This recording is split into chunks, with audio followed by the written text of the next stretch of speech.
इसे बनाने के लिए हमें चाहिए कंडेंस्ड मिल्क। यहाँ पर मैंने 250 ml कंडेंस्ड मिल्क ले लिया है। अब इसे एक पैन में डाल देंगे, क्योंकि इसे हमें थोड़ी सी कैरमलाइज करनी है और थोड़ी सी सुखाना है। तो इस तरह से लगातार चलाते हुए मीडियम फ्लेम में रखिए गैस का, और इसे छोड़ना मत, बस लगातार चलाते रहे और इसे पूरी तरह से सुखा लें। और जो बाज़ार में मिल्क टॉफ़ी बनते हैं वो इसी तरह से बनाए जाते हैं, साथ में कुछ और चीज़ डालकर, पर हमें शॉर्टकट टॉफ़ी बना रहे हैं तो इसलिए सिर्फ कंडेंस्ड मिल्क का ही यूज़ करेंगे। तो ये देखिए, ये पूरी तरह से सूख गए हैं, मावा की तरह बन गए हैं। अब इसे रूम टेम्परेचर में एकदम से ठंडा कर लेंगे। और ये आप देख सकते हो, ये पूरी तरह से ठंडा हो चुके हैं और ये कुछ इस तरह से दिखते हैं। ये देखिए, इसे अगर आप शेप में डाल देंगे तो ये चूई मिल्क टॉफ़ी बनके तैयार है। तो अभी हमें इसे कुछ और काम करना है, क्योंकि हमें टॉफ़ी आइसक्रीम बनाना है।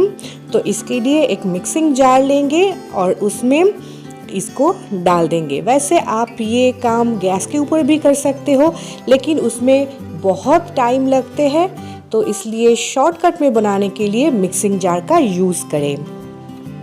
फिर इसमें डाल देंगे 1 ग्लास दूध पहले से ठंडा किया हुआ है, और इस तरह की ग्लास में मैंने 1 ग्लास दूध ले लिया है।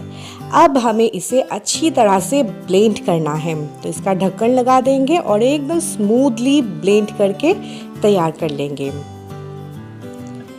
फिर कढ़ाई पे ब्लेंडेड दूध डाल देंगे, जो कि टॉफ़ी के साथ अच्छे से ब्लेंड होके तैयार हो गए हैं।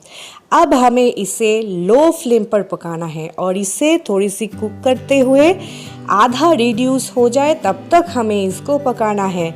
तो इसे भी कंटिन्यूअसली चलाते रहे, छोड़ना नहीं है, नहीं तो ये तलवे पे लग जाते हैं और बाय चांस अगर जल जाएंगे तो टेस्ट बहुत बुरा आते हैं, पूरा बर्बाद हो जाते हैं। तो ध्यान रखें और कंटिन्यूअसली इसे इस तरह से चलाते रहे, बिल्कुल भी छोड़ना नहीं है, जब तक के ना ये रिड्यूस होके आधे पोर्शन में आ जाते हैं। और आप चाहे तो इसमें थोड़ी सी वैनिला एसेंस भी मिला सकते हो फ्लेवरिंग के लिए। तो ये देखिए, ये काफ़ी रिड्यूस हो चुके हैं। अब थोड़ी और इसे रिड्यूस करना है, पोर्शन में कम करना है बस। तो ये देखिए, ये हो गए हैं। अब गैस का फ्लेम ऑफ कर देंगे और ऑफ करने के बाद इसको पूरी तरह से ठंडा कर लेंगे। लेकिन ठंडा करने के लिए भी इसे लगातार चलाते रहना है, क्योंकि दूध की वजह से इसके ऊपर मलाई जमनी नहीं चाहिए। तो इसे मलाई को प्रिवेंट करने के लिए इसे लगातार इस तरह से चलाते रहना है और पूरी तरह से रूम टेम्परेचर में इसे ठंडा कर लेंगे। फिर हमें चाहिए इस तरह का आइसक्रीम मोल्ड, और ग्लास में मैंने आइसक्रीम का जो मिक्सचर है इसे डाल लिया है और ये एकदम से ठंडा होकर और ज़्यादा गाढ़ा बन गए हैं। तो इसे मोल्ड के अंदर इस तरह से पोर कर देंगे, पूरा ना भरे, ऊपर की तरफ थोड़ी सी पोर्शन खाली रखें। तो इस तरह से इस मोल्ड में इसे भर के तैयार कर लेंगे। और इसे मैंने इस तरह से पूरा भर लिया है। इसे 1-2 बार टैप कर लेंगे ताकि बीच में कोई भी जगह बची हो तो वो भर जाए। अब ऊपर से इसे ढक्कन लगा देंगे एक एल्युमिनियम फॉयल की मदद से। तो इसे टाइटली रैप कर दे ऊपर से और थोड़ी सी दबा दे ताकि हर एक मोल्ड साफ दिखे, इस तरह से।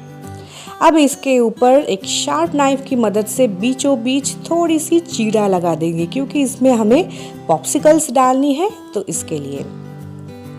अब इसके ऊपर पॉप्सिकल्स डाल देंगे। पॉप्सिकल्स को मैंने अच्छी तरह से धो करके साफ करके रखा है और इसे इस तरह से डाल देंगे एक ही बार में। आप चाहे तो ये काम बाद में भी कर सकते हो, मतलब 2 घंटा बाद, लेकिन मैं एक ही बार में सब करके तैयार कर लेती हूँ। और फिर इसे हमें डीप फ्रीज में रखना है रात भर के लिए, या फिर कम से कम 7 से 8 घंटे के लिए। तो सुबह हो गए हैं, अब देख लेते हैं। ये देखिए, ये बहुत अच्छे से जम के तैयार हो गए हैं और खोल कर भी देख लेते हैं कि ये अंदर से किस तरह से जमी है। तो पहले फॉइल को खोल लेंगे